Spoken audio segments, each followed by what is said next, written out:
श्रीगुरुभ्यो नमः।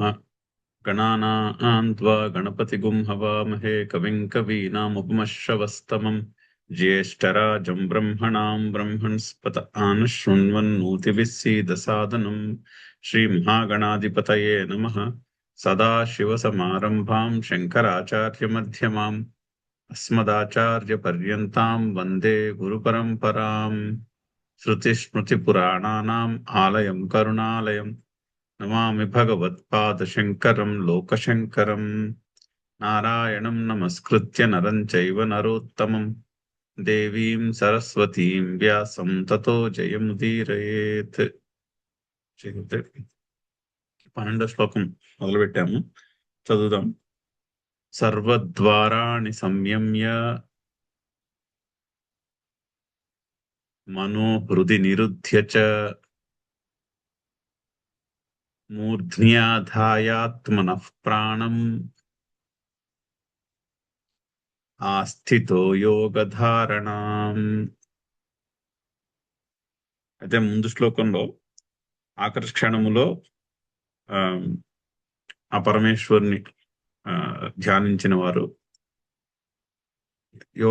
యోగం అలా ధ్యానిస్తూ యోగం చేయాలంటే నిటారుగా కూర్చుని ప్రాణములను భ్రూమధ్యమున ఫోకస్ పెట్టుకుని పైకి వెళ్లే ప్రాణం మీద ఫోకస్ ఉంచితే ఆ పరమ పురుషుణ్ణి పొందుతారు అని చెప్పారు.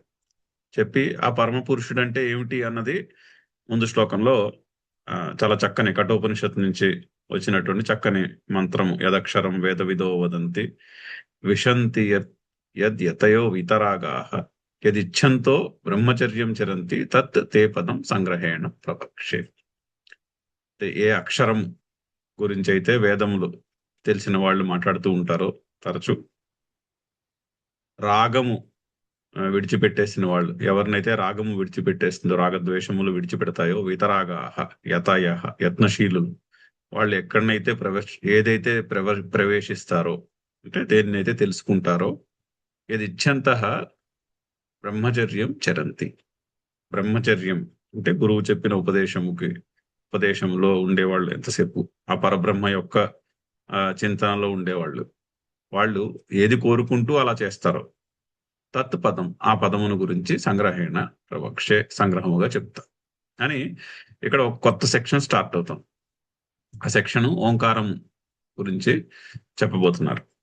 ఆఖరి క్షణంలో ఓంకారం యొక్క ఉపాసన చేయుట అవసరము అని శ్రీకృష్ణుడు చెప్పబోతున్నాడు. అయితే ఆ ఓంకారం యొక్క ఉపాసన గురించి చెప్తున్న దాంట్లో మొట్టమొదటి శ్లోకము, దానికి శంకర్లు చక్కని అవతారిక కూడా ఉన్నది. అయితే ఏ విధంగా చేయాలి ఈ ఉపాసన అంటే, సర్వద్వారాన్ని సంయమ్య, అన్ని ద్వారములను కూడా సంయమనము చేసి. ఇక్కడ ద్వారము అంటే ఇంద్రియం, ద్వారము అంటే మనస్సు బయటికి వెళ్ళడానికి, బహిర్ముఖులు అవడానికి ఉన్నటువంటి ద్వారములు అని అర్థం. మనకి 5 జ్ఞానేంద్రియములు, 5 కర్మేంద్రియములు, మనస్సు 11 ద్వారములు. అంటే ఇంద్రియములు అంటే మనస్సు బయటికి వెళ్ళడానికి 11 దారులని. అందుకనే ఏకాదశి నాడు ఉపవాసం ఉండమంటారు. ఏకాదశి రోజున ఉపవాసము చేయుట అనడానికి వెనకాల ఇది సింబాలిజం. అందులో ఏకాదశి రోజున అంటే గుర్తు చేయడానికి అనమాట. 11 మార్గాలు ఉన్నాయి మనస్సు బయటికి పరిగెట్టడానికి. వాటిని సంయమనము చేసి ఉపవాసం చేయమని అలా వచ్చి ఉంటుంది. దానికి అక్కడ ఆ 11కి ప్రామినెన్స్. సర్వద్వారాన్ని సంయమ్య, ఎన్ని ద్వారములు అంటే 11 ద్వారం. మనః హృది నిరుధ్యచ, మనస్సుని హృదయ పుండరీకం నందు ఉంచుకుని. అంటే ఇప్పుడు మనము ధ్యానం చేస్తున్నాం అనుకోండి, ఓంకారము చేయాలి అంటే ఆ ఓంకారము మన హృదయం నుంచి వస్తున్నది సౌండ్ అని భావన చేయుట. ఆ విధంగా మనం కళ్ళు మూసుకుని వాట్ ఎవర్ రామ అనే శబ్దం తోటి ధ్యానం చేయాలనుకున్నాం అనుకోండి, కళ్ళు మూసుకుని రామ అనుకున్నప్పుడు ఆ రామ శబ్దము హృదయం నుంచి వస్తున్నది అని మనం భావన చేస్తూ ఆ రామం శబ్దం యొక్క ధ్యానం చేయొచ్చు.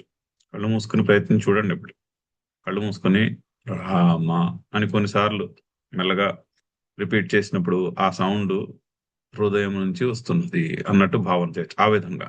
సో ఆ విధంగా మనస్సు హృదయమునందు హృదయ పుండరీకమునందు నిలిచి నిలిపి ఉంచి మూర్ధ్ని ఆదాయ ఆత్మనః ప్రాణం ప్రాణములను భ్రూమధ్యమున కేంద్రీకరించి. అంటే మొదట్లో ధ్యానం చేసినప్పుడు ప్రాణాయామంలో రెండు స్టెప్స్ ఉంటాయి, రెండు కేటగిరీస్ అనుకోండి. ప్రాణ వీక్షణము, ప్రాణమును ప్రాణ నియంత్రణం. అంటే ప్రాణశక్తిని, అంటే ఉచ్ఛ్వాస నిశ్వాసాలను గమనించుట, అది ప్రాణ వీక్షణం. కళ్ళు మూసుకుని గాలి పీలుస్తూ ఆ నాసికాగ్రమునందు సెన్సేషన్ కలుగుతుంది గాలి లోపలికి పీల్చినప్పుడు, దాన్ని గమనించుట. ఫర్ ఎగ్జాంపుల్ గాలి బయటకు వదిలేసినప్పుడు కూడా నాసికాగ్రం సెన్సేషన్ కలుగుతుంది. సో స్లోగా గాలి పీలుస్తూ ఆ శ్వాసను గమనించుట. అలాగే నాసికాగ్రమున బయలుదేరి గాలి భ్రూమధ్యమును చేరి అక్కడ యూటర్న్ తీసుకుంటుంది లోపలికి. గాలి పీల్చినప్పుడు క్లియర్ గా తెలుస్తుంది, ఆ భ్రూమధ్యం దాకా వెళ్ళి గాలి యూటర్న్ తీసుకుని లోపలికి వెళ్తుంది. మళ్ళీ బయటకు వచ్చే గాలి భ్రూమధ్యం దాకా వచ్చి యూటర్న్ తీసుకుని బయటకు వస్తుంది. సో నాసికాగ్రమున ఉన్నటువంటి అటెన్షన్ ని భ్రూమధ్యాన్ని కాసేపు అయ్యాక భ్రూమధ్యంకు షిఫ్ట్ చేయొచ్చు. మనం ప్రాణాయామం చేస్తున్నప్పుడు చేయొచ్చు, చాలా చక్కగా ధ్యానం పడుతుంది అలా చేస్తే.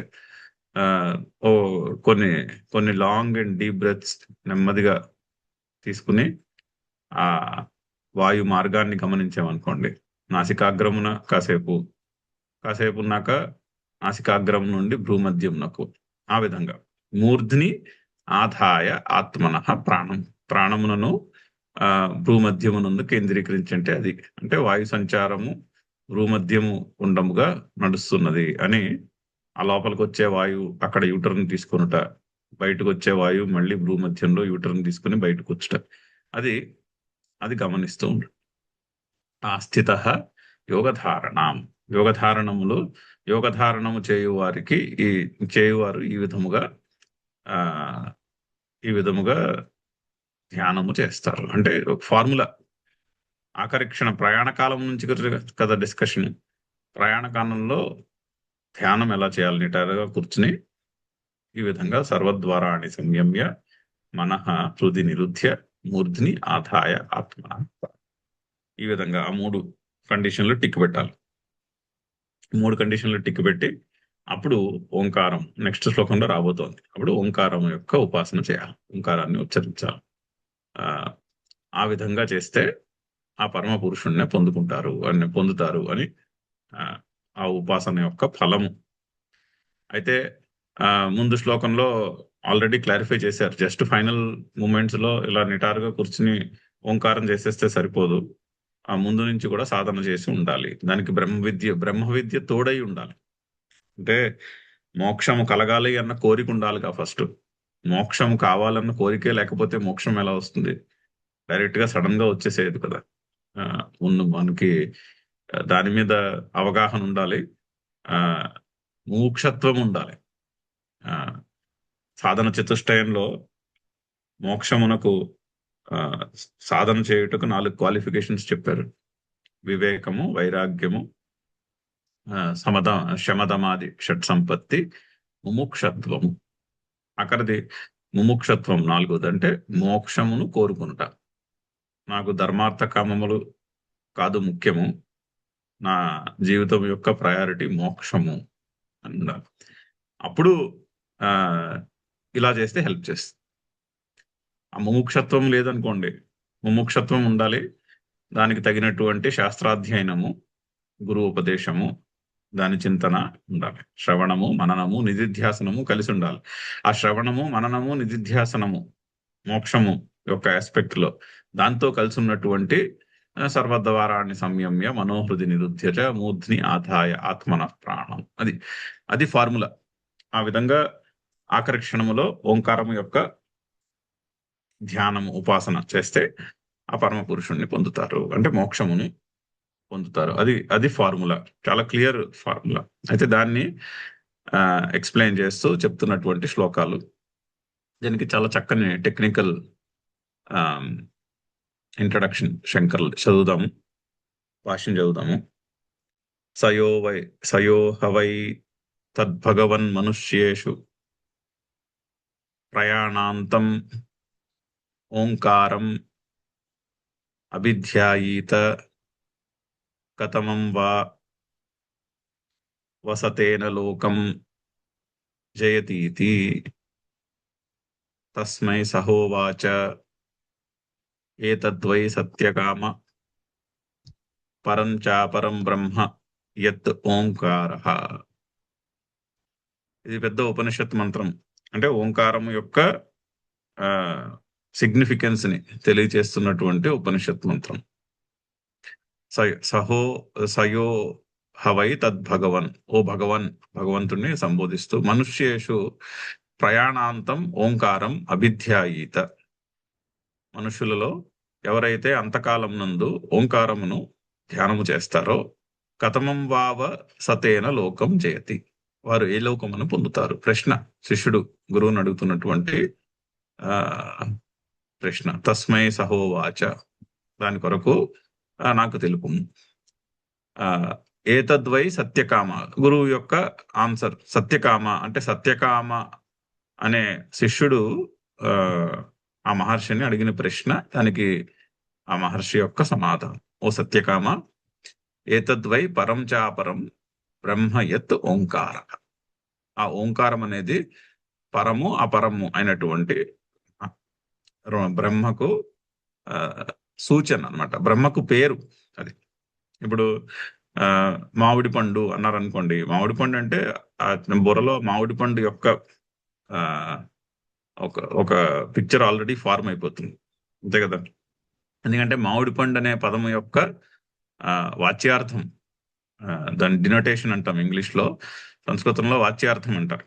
అంటే అది అది వాచకము. అంటే ఆ పదము తీసుకున్న వెంటనే ఆ ఆబ్జెక్ట్ మనసులో ఆల్రెడీ ఫార్మ్ అయిపోతుంది. పుస్తకము అన్నాం అనుకోండి, ఆ పుస్తకం యొక్క ఒక పుస్తకం యొక్క షేప్ ఆల్రెడీ మనసులో ఫార్మ్ అవుతుంది. సో దాన్ని వాచకము అంటారు. ఆ విధంగా ఓంకారము పరమేశ్వరునికి వాచకము, ఓంకారము పరమేశ్వరుని యొక్క నామము అంటున్నారు. అది కూడా ఏంటి, పరబ్రహ్మ అపరబ్రహ్మ అని ఆల్రెడీ ఇదివరకు చెప్పుకున్నాం. నిర్గుణ పరబ్రహ్మ, సగుణ అపరబ్రహ్మ. సో బ్రహ్మనే రెండు కేటగిరీలు చెప్పారు. ఒకటి నిర్గుణము, రెండు సగుణము. నిర్గుణ నిరాకార పరబ్రహ్మ. బ్రహ్మ అంటే అది తత్వము, దానికి గుణము లేదు. గుణం ఉంటే అది కంటికి కనిపిస్తుంది, అంటే ఇంద్రియములకు తెలుస్తుంది. ఇంద్రియములకు తెలియనిది కానీ ఉందని తెలుస్తోంది కదా. మనలో మారని తత్వం ఒకటి ఉన్నది అని తెలుస్తూనే ఉందిగా. దానికి ఇంద్రియములతో పని లేదు, దానికి కన్ను, ముక్కు, చెవి, చర్మము వీటితో పని లేదుగా. ఇవన్నీ పనిచేయకపోయినా కూడా ఉన్నాను అని తెలుస్తూనే ఉంటుంది. అది ఎక్కడికి పోదు. ఆ ఉన్నాను అన్న ఆ తెలియడం ఏదైతే ఉందో అది నశించదు. అది ఉందని తెలుస్తూనే ఉందిగా మనకి, మన అనుభవంలో ఉంది. దానికి ఇంద్రియంతో సంబంధం లేదు. అది పరబ్రహ్మ అంటారు దాన్ని. అపరబ్రహ్మ అంటే ఈ సృష్టి బ్రహ్మాండం యొక్క శరీరముగా ఊహించుకున్నాం అనుకోండి. ఈ మనకి కంటికి కనిపించే సృష్టి ఏదైతే ఉందో ఆ సృష్టి అంతటినీ ఒక ఒక వ్యక్తిగా మనము చిత్రీకరించుకుంటే, ఆ వ్యక్తి ఈ సృష్టి అంతటికి కారణం అవుతుంది. ఎందుకంటే ఆ వ్యక్తిలోనే సృష్టి పుట్టి అందులోనే విలీనం అయిపోతుంది. సో దాన్ని అపరబ్రహ్మ అంట. అంటే ఒక గుణము పెట్టారు ఆల్రెడీ మీరు. ఈ విశ్వం అనే ఒక గుణం పెట్టాం విష్ణు సహస్రనామంలో. అంటే విశ్వం అంటే ఏంటి, విశ్వం మొత్తం వ్యాపించి ఉన్న విశ్వమంతా అని అర్థం. సో విశ్వం అని పెట్టాం, అదే గుణం పెట్టాం దానికి. దాన్ని సగుణ పరబ్రహ్మ అంటారు. సో ఈ రెండు కూడా ఈ రెండిటికి కూడా అభిధేయం అంటే వాచకము ఓంకారము అని చెప్పుట ఆ మంత్రం యొక్క అభిప్రాయం. ఇత్యుపక్రమ్య యః పునరేతం త్రిమాత్రేణ ఓం ఇత్యేతే నైవాక్షరేణ పరం పురుషం అభిధ్యాయీత. సో పునః యః ఏతాం త్రిమాత్రేణ ఓం ఇత్యేతత్ ఓకే ఇత్యేతత్ ఓకే తత్ ఏనైవాక్షరేణ పరం పురుషం అభిధ్యాయీత. ఓకే. ఏన ఏవ అక్షరేణ. ఓకే. ఈ అక్షరము చేత ఆ పరమ పురుషుణ్ణి పొందుతారు. అది. ఈ త్రిమాత్రము ఉన్నటువంటి అంటే ఆ, ఈ, ఊలు కలిసి ఇక్కడ 3 మాత్రలున్నాయి. 3 మాత్రలు కలిసినటువంటి ఓంకారంను ఎవరైతే ధ్యానిస్తారో వాళ్ళు ఆ పరమ పురుషుణ్ణే పొందుతారు. సామభిర్ ఉన్నీయతే బ్రహ్మలోకం. అతడు బ్రహ్మలోకమును పొందుతాడు. ఈ సామలు అంటే వేదములో చెప్పినటువంటి మంత్రములు అతన్ని బ్రహ్మలోకమునకే చేరుస్తాయి అని అని ఇది ఆ ప్రశ్నోపనిషత్తులో ఉన్నటువంటి గురు శిష్యుల యొక్క డిస్కషన్, ఇంట్రడక్షన్. మనకి ఆ శిష్యుని యొక్క ప్రశ్న, దానికి ఆ మహర్షి ఇచ్చినటువంటి సమాధానము. అది ప్రశ్న ఉపనిషత్తు నుంచి తీసుకున్నటువంటి కొటేషన్. అలాగే కఠోపనిషత్తులో కూడా ఉంది సేమ్ డిస్క్రిప్షన్. కఠోపనిషత్తులో మళ్ళీ అక్కడ నచికేతసుడు యమధర్మరాజుని అడిగిన ప్రశ్న, ఈ అసలు శరీరములో అక్షరమైనది ఉన్నదా లేదా, అది ప్రశ్న. అంటే ఈ మనస్సు, బుద్ధి, ఇంద్రియము, శరీరము కంటే భిన్నమైనటువంటి తత్వము ఉన్నదా లేదా, అది నచికేతసుని యొక్క ప్రశ్న. అది దానికి సమాధానముగా యమధర్మరాజు చెప్పిన మంత్రములు కఠోపనిషత్తు అంటారు వాటిని. సో అన్యత్ర ధర్మాత్ అన్యత్రా ధర్మాత్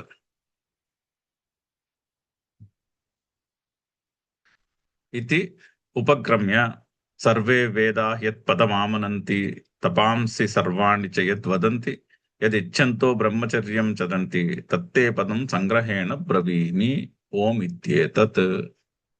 అది పైన మనం చూసిన శ్లోకం ఏదైతే ఉందో అది ఎగ్జాక్ట్లీ ఆ కఠోపనిషత్తు నుంచి తీసుకున్నటువంటి మంత్రం. ఒక ఆ బ్రవీమి తీసేసి ఈయన ప్రవక్ష్యే అని చెప్పారు. ఇక్కడ వేరే వర్బు మారింది అంతే. అదర్వైజ్ మీరు పరిశీలిస్తే మొత్తం శ్లోకం అంతా అదే. మంత్రంలో ఉన్న పదములన్నీ అక్కడి నుంచి వచ్చినవే. సర్వే వేదాహ యత్ పదమామనంతి. వేదములన్నీ ఏ పదమును తెలియజేస్తున్నాయో, ఏ పరమపదమును, ఏ గమ్యస్థానమును తెలియజేస్తున్నాయో. తపాంసి సర్వాణి చ యత్ వదంతి. తపస్సు చేసేవాళ్ళు. తపస్సు అంటే అది మానసిక స్థితి. తపస్సు అనేది ఆ తపస్వినులు. సర్వాణి చ యత్ వదంతి. తపస్సు చేసేవాళ్ళు ఎప్పుడూ దేని గురించి అయితే మాట్లాడుతూ ఉంటారో, అది ఇచ్ఛంత బ్రహ్మచర్యం చరంతి. బ్రహ్మచర్యం చేసేవాళ్ళు దేనిని గురించి బ్రహ్మచర్యం చేస్తూ ఉంటారో తత్తే పదం తే సంగ్రహేణ బ్రవీమి. ఆ పదమును నీకు నేను సంగ్రహముగా తెలియజేస్తున్నాను. ఏమిటది? ఓం ఇత్యేతత్. ఆ పరమ పదమునకు పేరు ఓంకారం, దాని అభిధేయము ఓంకారము. ఇప్పుడు వెంకటేశ్వర స్వామి అన్న వెంటనే మనకి తిరుపతి వెంకటేశ్వర స్వామి యొక్క ఆ మూర్తి మనకు గుర్తొస్తుంది వెంటనే. ఆ విధంగా ఓంకారం అంటే పరబ్రహ్మ గుర్తు రావాలి అని ఉద్దేశం. ఆ ఓంకారమునకు ఆ పరబ్రహ్మకు ఓంకారం అన్న అభిధేయము, అదే నామము. పతంజలి యోగ సూత్రంలో కూడా డైరెక్ట్ సూత్రం ఉంది, తస్య నామ ఓంకార అని. ఆ పరమ పురుషుని యొక్క క్వాలిటీ చెప్పి, ఆ పరమ పురుషుడు ఆయన పేరు ఓంకారము అనే పతంజలి యోగ సూత్రంలో కూడా సూత్రం. ఇక్కడ కూడా అదే విషయం, ఉపనిషత్తుల నుంచి వచ్చిన విషయమే అది.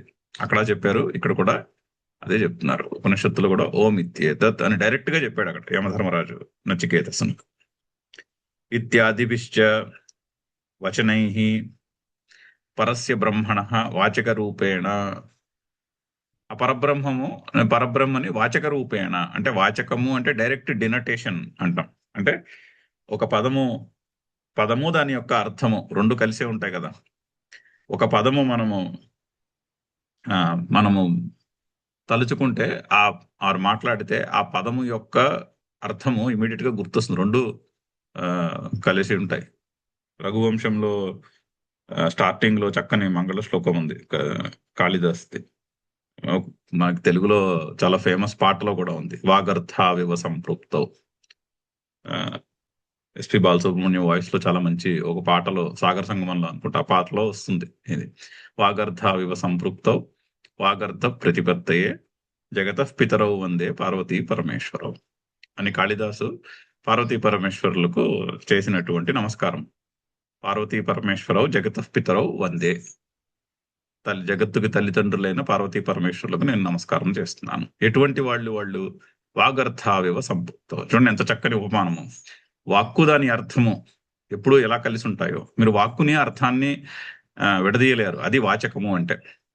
ఏ పదము నుంచి అయితే దాని మీనింగ్ ని మీరు విడగొట్టలేరో, మీనింగ్ లేకుండా మీరు ఆ పదం అని నాకు మీనింగ్ వద్దు అనలేరు. ఆ పదం మాట్లాడిన వెంటనే ఆ మీనింగ్ గుర్తొస్తుంది. ఇప్పుడు మొబైల్ ఫోన్ అంటే మొబైల్ ఫోన్ యొక్క స్వరూపం గుర్తొస్తుంది. మీరు విడదీయలేరు దాన్ని మీ మనసులో. అది వాగర్థావు ఇవ సంపృక్తవు అంటే వాక్కు దాని అర్థము ఏ విధముగా ఎప్పుడు కలిసి ఉంటాయో ఆ వాగర్థ ప్రతిపత్తయే.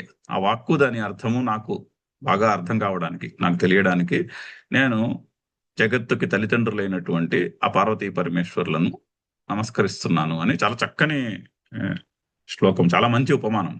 సో ఆ విధంగా ఉంటే దాన్ని వాచకము అంటారు. సో ఇక్కడ ఓంకారానికి పరబ్రహ్మకి అది రిలేషన్షిప్. ఓంకారము ధ్యానిస్తే పరబ్రహ్మ మనసులో ఆ పరబ్రహ్మ యొక్క తత్వము పైన చెప్పినట్టు యదక్షరం వేద విదో వదంతి అని అది గుర్తు రావాలన్నమాట. ఆ పరమం పురుషం దివ్యం దానికి ఓంకారము నామధేయము.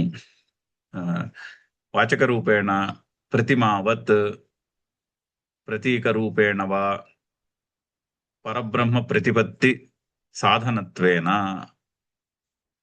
ఆ పరబ్రహ్మం యొక్క ప్రతిపత్తి అంటే జ్ఞానము.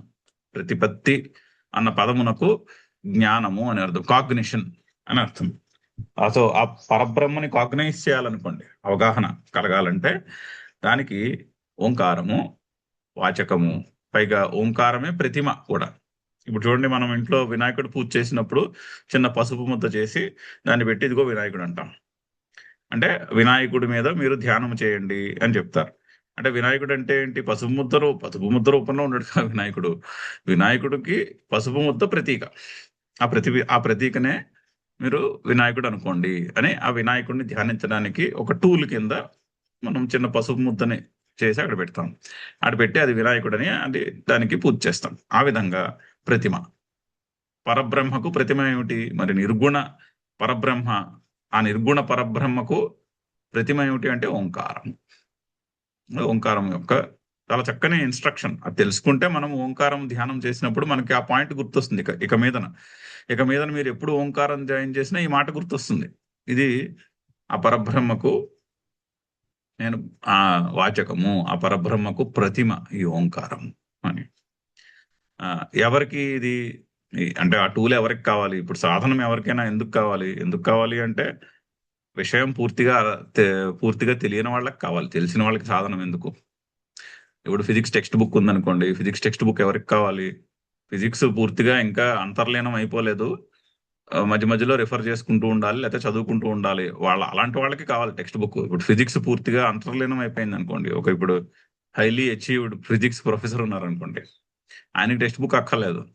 ఆయన ఫిజిక్స్ పాఠం ఎన్నిసార్లైనా చెప్తారు.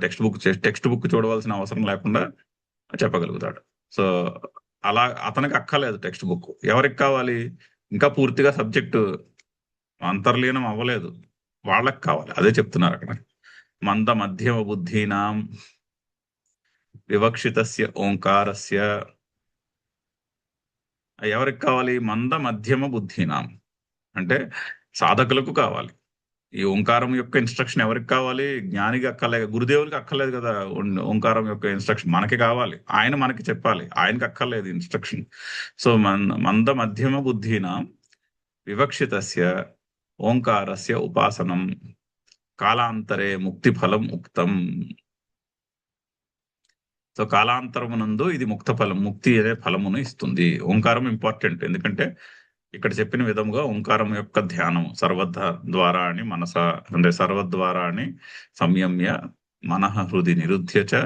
ఆ విధంగా మనము ఓంకారం యొక్క ధ్యానము చేస్తే, ఆ సాధన చేస్తే, ఆ సాధన కాలాంతరములో అంటే ఆ సాధన అలవాటయ్యి ఫైనల్ మూమెంట్స్ లో మనకి ఆ సాధనే గుర్తొచ్చి ఫైనల్ మూమెంట్స్ లో నిటారుగా కూర్చుని ఆ విధంగా సర్వద్వారాన్ని సంయమ్య ఆ టిక్కులన్నీ ఆ ప్రాసెస్ లో ఓంకారం చేస్తే అది మనకి మోక్షమును ఫలముగా ఇస్తుంది. అంటే వేరే జన్మ లేకుండా ముక్తిని ఇస్తుంది అని అందుకుని మంద మధ్యమ బుద్ధిన వాళ్ళకి కావాలి.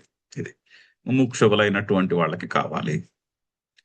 అయితే ఏ ఫలమునైతే చెప్పారో ఆ ఫలము గురించే కవిం పురాణం అనుశాసితారం అని యదక్షరం వేదో వదంతి అని రెండు శ్లోకాలు చెప్పారు. ఆ శ్లోకాలు ఆ ఫలమును వర్ణిస్తున్నాయి అని చెప్తారు.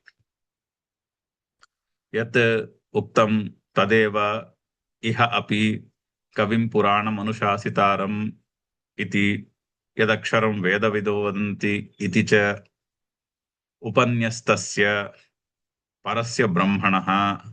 అంటే ఆ రెండు శ్లోకాల్లోని సూచింపబడినటువంటి ఉపన్యస్తస్య, అక్కడ ఉపన్యసించబడినది అంటే సూచించబడినటువంటి పరస్య బ్రహ్మణః పూర్వోక్త రూపేణ ప్రతిపత్యుపాయ భూతస్య ఓంకారస్య కాలాంతరం ఉక్తిఫలం ఉపాసనం యోగధారణ సహితం వక్తవ్యం. యోగధారణా సహితం వక్తవ్యం. సో యోగధారణ సహితముగానైనటువంటి ఓంకారము యొక్క ఉపాసనను గురించి చెప్పవలసి ఉన్నది. అది ఇంట్రడక్షన్. ముందు ఆల్రెడీ చెప్పినటువంటి పరబ్రహ్మను రెండు శ్లోకాల్లో డిస్క్రైబ్ చేసినటువంటి వారు డిస్క్రైబ్ చేయలేము, సూచించినటువంటి ఆ పరబ్రహ్మ తత్వమును, ఆ ఫలమును పొందేటటువంటి మార్గమును, దాన్ని భక్తులకు, మంద మధ్యమ బుద్ధి ఉన్న వాళ్ళకంటే సాధకులకు క్లియర్గా అర్థమయ్యేటట్టు, వాళ్ళకి దాని యొక్క అవగాహన బుర్రలో క్లియర్గా వచ్చేందుకు ఆ ఓంకారము ఇచ్చే ఫలమును స్ట్రెస్ చేస్తూ చెప్పవలసి ఉన్నది. యోగధారణ సహితం చెప్పాలి. యోగధారణతో యోగధారణ ఇంపార్టెంట్, ఆ పరబ్రహ్మ యొక్క కొంత సూచన ఇంపార్టెంట్, ముక్తి అనే ఒకటి ఉంటుంది, అది నాకు కావాలి అనేటటువంటి ఆ ముముక్షత్వము ఇంపార్టెంట్. ఈవెన్ బ్రహ్మ విద్య యొక్క శాస్త్రాధ్యయనము, గురువు యొక్క ఉపదేశము, దాన్ని ఫాలో అవుట, ఈ 4 ఆస్పెక్ట్స్ కూడా, ఈ 4-5 ఆస్పెక్ట్స్ చాలా ఇంపార్టెంట్. అన్ని కలిసి ఉండాలి అని చెప్పవలసి ఉన్నది. మళ్ళీ లేకపోతే ఎప్పటికప్పుడు మర్చిపోతాం. అందుకని మళ్ళీ చెప్పవలసి ఉన్నది. ప్రసక్తం చ యత్కించిత్ ఇత్యేవం అర్థః ఉత్తరః గ్రంథః ఆరభ్యతే. సో అంతేకాకుండా ప్రసక్తంగా మరికొన్ని విషయములు కూడా చెప్పవలసి ఉంది. అంటే దానికి రిలేటెడ్ కొన్ని పాయింట్స్ కూడా మనకి క్లారిఫై చేయవలసి ఉన్నది. అందుకని శ్రీకృష్ణుడు ఉత్తరః గ్రంథః ఆరభ్యతే. ఇక్కడ నెక్స్ట్ వస్తున్నటువంటి కొన్ని శ్లోకములు, ఒక సెక్షన్ మనకి మొదలు పెడుతున్నాడు. ఒక సెక్షన్ ఇన్స్ట్రక్షన్ లో ఒక సెక్షన్ ఇక్కడ మొదలు పెడుతున్నారు అని ఆ శ్లోకమునకు ఇది ఇంట్రడక్షన్. చూడండి ఎంత క్లారిటీతో రాసినటువంటి ఇంట్రడక్షన్. ఆ ఇంట్రడక్షనే లేదనుకోండి, ఆ ముందు శ్లోకానికి దీనికి మనం ఊహించుకోవాలి సంబంధం ఏమిటి, ఆ శ్లోకం తర్వాత ఈ శ్లోకం ఎందుకు చెప్తున్నారు, ర్యాండమ్ గా చెప్తున్నారు అన్నట్టు ఉంటాయి శ్లోకాలు. ఈ అవతారికలే లేవనుకోండి పుస్తకంలో, ఆ గీత యొక్క ఆ రత్నాలని చక్కగా ఒకదాని పక్కన ఒకటి అమర్చేటటువంటి దారము వంటివి ఇవన్నీ కూడా. ఆ ఇంట్రడక్షనే లేదనుకోండి, ఆ నెక్స్ట్ శ్లోకానికి ముందు శ్లోకానికి ఉన్న కనెక్షన్ తెలియదు, ఆ సిగ్నిఫికెన్స్ తెలియదు. ఇక్కడ ఎందుకు చెప్తున్నారు ఇది అనిపిస్తుంది, సడన్ గా ఇది ఎందుకు వచ్చింది ఇప్పుడు అనిపిస్తుంది. అలా కాకుండా అది ఒక శ్రీకృష్ణుడు ఒక మంచి సీక్వెన్స్ లో చెప్తున్నాడు విషయాలు. ఆ సీక్వెన్స్ ని శంకర్లు చక్కగా మనకి అర్థం అవడానికని ఓపిక్గా రాసి పెట్టారు. పైగా ఈ విషయాలు మళ్ళీ చెప్తూ ఉంటాడు శ్రీకృష్ణుడు. ఒకసారి చెప్పలేదు కదా, సెకండ్ చాప్టర్ లో చెప్పిన విషయాలని కొన్ని తీసుకుని ఒక చాప్టర్ లో వాటిని చక్కగా మళ్ళీ మనకి రివిజన్ చేయించి వాటిలో దానికి చుట్టుపక్కల ఉన్న విషయాలు, అవసరమైన విషయాలన్నీ క్లారిఫై చేసి మళ్ళీ ముందుకెళ్ళి ఇంకో టాపిక్ పుచ్చుకుంటారు. మళ్ళీ ఆల్రెడీ రెండో చాప్టర్ లో చూసాము, మళ్ళీ ఆ టాపిక్ పుచ్చుకుని దాన్ని మళ్ళీ క్లారిఫై చేస్తారు. అలా సైక్లికల్ గా ఉంటుంది ఇన్స్ట్రక్షన్ గీతలో. మోడర్న్ టెక్స్ట్ బుక్స్ లాగా సీక్వెన్షియల్ గా ఉండదు. ఏ తర్వాత బి తర్వాత సి డి ఫైనల్ కంక్లూజన్ అయిపోయింది, అలా ఉండదు. ఉంటుంది ఎగ్జిక్యూటివ్ సమరీ కంక్లూజన్ ఉన్నాయి సెకండ్ చాప్టర్ లో, 18th చాప్టర్ లో. బట్ మిగిలిన చాప్టర్లు అన్ని కూడా ఒక్కొక్క పాయింట్ ని తీసుకుని చక్కగా వాటిని మళ్ళీ ప్రసక్తంగా వాటికి చెప్పవలసినటువంటి విషయాలన్నీ చెప్పి క్లారిఫై చేసుకుంటూ వస్తారు. అటువంటి ప్రయత్నమే ఇక్కడ కూడా. మనము సర్వద్వారాన్ని సంయమ్య మనః హృది నిరుధ్య చ మూర్ధ్ని ఆదాయ ఆత్మనః ప్రాణం ఆస్థితః యోగధారణం. దీని యొక్క స్థూలంగా శ్లోకం యొక్క అర్థం చూసాము. భాష్యం చదువుదాం. సర్వద్వారాణి సర్వాణి చ ద్వారాణి సర్వద్వారాణి. ఆ సర్వద్వారాణి పదమునకు ఆ ద్వంద్వ సమాసం. సర్వాణి ద్వారాణి రెండు తీసుకుంటే ద్వంద్వమైనది. సర్వము అన్ని ఆ ద్వారములు, అవి అన్నియు అవి ద్వారములు, అన్ని ద్వారములు అని. అన్ని ద్వారములు అన్న సమస్త పదం చేసామనుకోండి తెలుగులోకి, దానికి విగ్రహవాక్యం చెప్పంటే అవి అన్నియు పైగా అవి ద్వారములు, అందుకుని అవి అన్ని ద్వారములు అయినవి అని చెప్పాలి. అదే సర్వాణిచే తాని ద్వారాణి సర్వద్వారాణి అంటే. ఉపలబ్ధౌ తాని సర్వాణి అంటే ఉపలబ్ధికి ఉపయోగించే సర్వములు కూడా. అంటే ఒక కాగ్నిషన్ కలగాలనుకోండి, బుర్రలో ఒక జ్ఞానం కలగాలంటే ఈ 5 ఇంద్రియములు, మనస్సు, 5 కర్మేంద్రియములు, 5 జ్ఞానేంద్రియములు, మనస్సు, ఇది టూల్స్, అవే ద్వారములు. ఆ ద్వారముల ద్వారానే మనకి దాని యొక్క జ్ఞానం కలుగుతుంది. ఇప్పుడు చీకట్లో ఎదురుకుండా టేబుల్ మీద ఉన్నది ఏదో గ్లాస్, ఇది స్టీల్ గ్లాస్ అని తెలియాలనుకోండి, చెయ్యి ముందుకెళ్ళాలి ఫస్ట్. అంటే కర్మేంద్రియం పనిచేయాలి, చెయ్యి ముందుకెళ్ళాలి, ఆ గ్లాసును మీరు పట్టుకోవాలి, ఆ స్పర్శ తగలాలి చేతికి, అప్పుడు మీకు అది గ్లాస్ అన్న జ్ఞానం కలుగుతుంది. సో ఆ విధంగా అన్ని ద్వారములు ఒక ఉపలబ్ధౌ తాని సర్వాణి, ఉపలబ్ధికి సంబంధించినవన్నీ కూడా, అంటే జ్ఞానమునకు కలగడానికి కావలసిన ద్వారములన్నీ.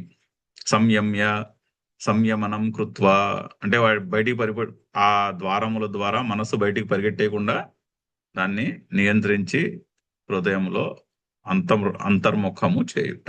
బై డిఫాల్ట్ బయటికి తిరిగి ఉంటుంది మనస్సు, అని వెనక్కి తిప్పాలి. చాలే ఇప్పుడు బయట విషయాలు పరిశీలించి తెలుసుకున్నది, కాసేపు రెస్ట్ తీసుకుందాం కామ్గా అని ఒక సంకల్పంతో మనస్సుని నియంత్రించి పెట్టాలి. అది పారిపోవడానికి ట్రై చేస్తుంది. 11 ద్వారముల్లో ఎక్కడి నుంచో అక్కడికి బయటికి పారిపోవడానికి ట్రై చేస్తుంది. ట్రై చేస్తే మళ్ళీ పట్టుకోవాలి, పట్టుకుని వెనక్కి తీసుకొచ్చి కూర్చోబెట్టాలి ఎప్పటికప్పుడు. అది సంయమనం. సంయమనం కృత్వ మనః హృదయ పుండరీకే నిరుధ్య, ఆ మనస్సుని హృదయ పుండరీకమునందు నియంత్రించి. నిరోధం కృత్వ, నిరుధ్య అంటే నిరోధం కృత్వ అంటే ఏమిటి? నిష్ప్రచారం ఆపాద్య అంటే ఆ ప్రచారం, మనసు యొక్క ప్రచారమును ఆపేసి. అంటే వేదాంతంలో ఒక కాగ్నిషన్ ఎలా జరుగుతుంది అంటే, మనస్సు ఇంద్రియం అనే ద్వారం దాకా బయటకు వెళ్ళిపోయి ఏ ఆబ్జెక్ట్ నైతే మనం తలుచుకుంటున్నామో మనసులో, ఆ ఆబ్జెక్ట్ ని ఆవహించి దాన్ని ఎన్కంపస్ చేసేస్తుంది. ఎన్కంపస్ చేసి ఆ ఆబ్జెక్ట్ యొక్క రూపమును పొందుతుంది.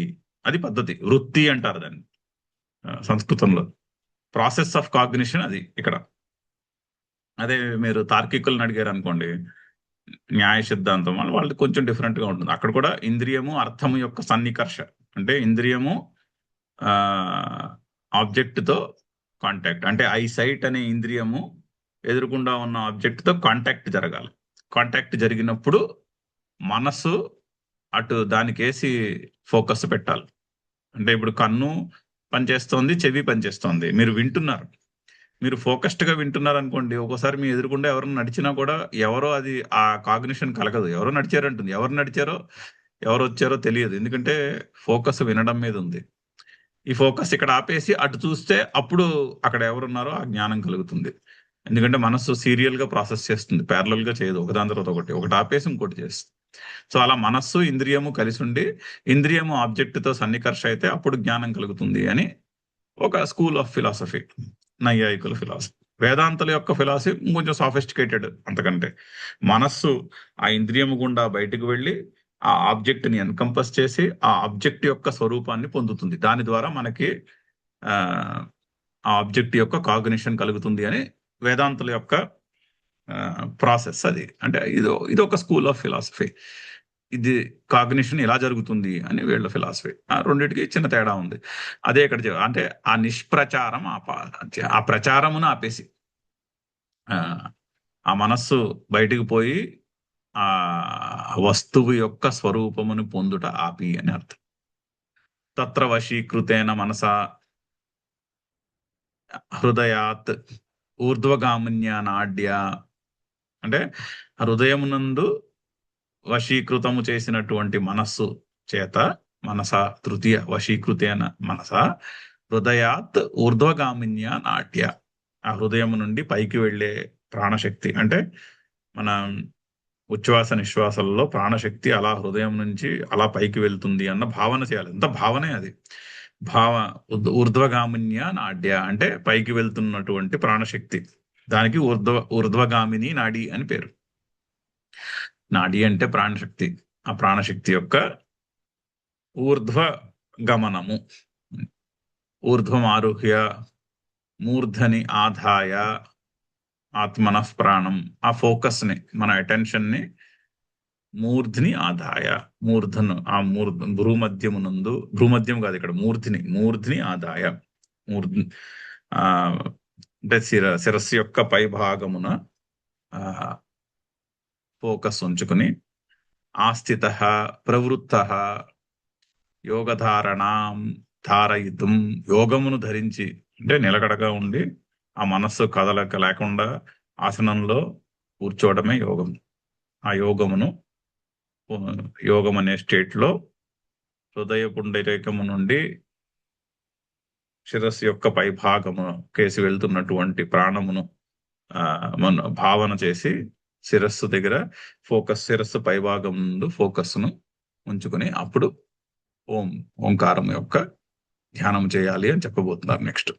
అది ఆ శ్లోకం యొక్క అర్థం. చాలా చక్కని ప్రాసెస్, చాలా క్లియర్ గా చెప్పినటువంటి ప్రాసెస్. నెక్స్ట్ శ్లోకం. ఓమిత్యేకాక్షరం బ్రహ్మ వ్యాహరన్ మామనుస్మరన్ యః ప్రయాతి త్యజన్ దేహం సయాతి పరమాం గతిం. దానికి అవతారిక కంటిన్యూషన్, పైన చెప్పిన వాక్యం యొక్క కంటిన్యూషన్, భాష్యం యొక్క కంటిన్యూషన్. తత్రైవ చ ధారయన్ అంటే మనస్సును హృదయంలో ఉంచి హృదయ పుండరీకము నుంచి పైకి వెళ్తున్నటువంటి ప్రాణశక్తిని భావన చేసి ఫోకస్ నేమో మూర్ధిని యందు శిరస్సు యొక్క పై భాగం నందు నిలిపి అప్పుడు ఓంకారం యొక్క ధ్యానము చేయాలి. ఓం ఇది ఏకాక్షరం బ్రహ్మ. ఓం ఇది ఏక అక్షరం బ్రహ్మ. ఆ ఓం అనే అక్షరం ఏదైతే ఉందో అది ఆ అక్షర పరబ్రహ్మకు నామధేయము. ఓం అనేది అక్షరం బ్రహ్మ, అక్షర పరబ్రహ్మకు నామధేయము. వ్యాహరన్ మాం అనుస్మరన్, ఆ విధముగా నన్ను స్మరించాలి. దాన్ని ఉచ్చరిస్తూ, వ్యాహరన్ అంటే ఉచ్చరిస్తూ అంటే గట్టిగా ఉచ్చరించక్కర్లేదు, మనకు వినిపిస్తే చాలు. ఓంకారం అని ఇప్పుడు కళ్ళు మూసుకుని ఓ అన్నారు అనుకోండి, అది మనకు ఒక్కరికి వినిపిస్తే చాలు, బయట అందరికీ వినిపించక్కర్లేదు. ఆ సౌండ్ మనకు వినపడితే సరిపోతుంది.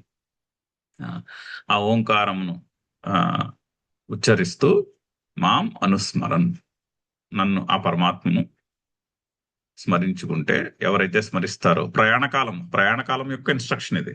ప్రయాణకాలంలో ఎవరైతే ఇలా చేస్తారో ఆ యోగము, దాంతోపాటు ఆ మోక్షత్వము, ఆ మోక్షము ఎడల ఒక రకమైనటువంటి సంకల్పము, ఒక దృఢమైన సంకల్పం, నాకు మోక్షమే కావాలి, ధర్మార్థ కామములతో నాకు సంబంధం లేదు, సంబంధం లేదంటే నాకు అక్కర్లేదు, నాకు కోరిక అది కాదు, చేయవలసిందేవో చేస్తాం, కానీ నేను పొందవలసినది అది కాదు మోక్షము అన్నటువంటి ఆ ముముక్షత్వముతో అభ్యాసము, అంటే ఒక జీవిత కాలం పాటు చేసినటువంటి సాధన, ముందు నుంచి ఈ విధంగా ఓంకారాన్ని ధ్యానం చేయడం, ఉపాసన చేయడం అలవాటు చేసుకోవాలి. అంటే ధ్యానానికి కూర్చున్నప్పుడు ఆ పైన చెప్పిన కండిషన్లన్నీ టిక్ పెట్టాలి. ఈ శరీరము నేను, కాసేపు ఈ మనస్సు, శరీరము, ఇంద్రియము నేను కాదు, ఐఎమ్ నథింగ్, ఇదేది నేను కాదు, ఐ డూ నథింగ్, నేను ఏమి చేయను, ఐ వాంట్ నథింగ్, నాకు ఏమీ అక్కర్లేదు అని 3 సూత్రాలు చెప్తారు గురుదేవులు. ధ్యానం చేయాలి అంటే మనసులో ఆ 3 గుర్తు పెట్టుకోవాలి, ఆ 3 గుర్తు తెచ్చుకోవాలి. ఫస్ట్ ఐఎమ్ నథింగ్, నేనేమీ కాదు అంటే ఈ శరీరము, మనస్సు, ఇంద్రియము నేను కాదు అంటే అన్ని ద్వారముల నుండి మనస్సు బయటికి వెళ్ళడం ఆపేసేయాలి.